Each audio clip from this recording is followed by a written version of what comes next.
this video before it's removed from the internet. In 1926, they came out with a booklet about how to use sodium bicarbonate as a medicine.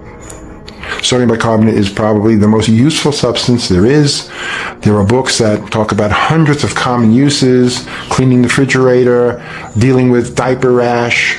The list is endless. As a medicine, it is crucial. It also, as a medicine, is the least expensive medicine there is. You can buy 50 pounds for less than $50. So we're talking very inexpensive because it's common baking soda. And yet in injectable form, you have to have a license to use it. Though it's very useful taken orally and transdermally, like in baths.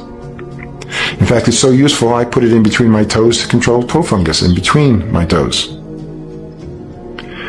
Baking soda is a very flexible medicine, like magnesium. It can be taken orally, it can be used transdermally, it can be injected, it can be nebulized. And there's a company that makes a capsule that combines sodium bicarbonate with glutathione. Break open the capsule and put it into the nebulizer, and you're directly treating the lungs. It is not very well absorbed through oral means, so this transdermal route is a very powerful tool. I recommend sodium bicarbonate baths. Usually I recommend 1 pound or 2 pounds in a bath. I've had people write me, have used up to 5 pounds. And they told me the bicarbonate was coming out of them for 2 weeks afterwards, so I wouldn't recommend so quickly that kind of level.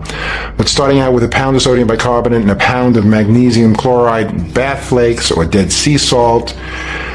People have been using for years Epsom salt, which is magnesium sulfate, which is okay, but it just doesn't, the medical effect is not as strong as using magnesium chloride. So these baths are very, very nice. Orally, for cancer, I'm the only doctor in the world who's written a book, a full medical review on sodium bicarbonate, on the simple baking soda. And I always suggest it to be part of a protocol for cancer.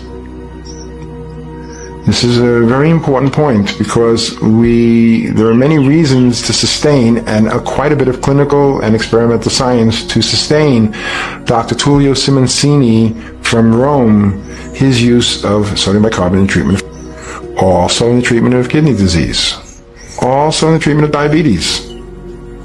In fact, we find that in the 21st century and in the century before, with all of these toxins combining in the face of our nutritional deficiencies, people have become acidic.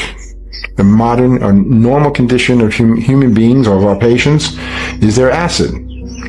Their whole environment is acidic.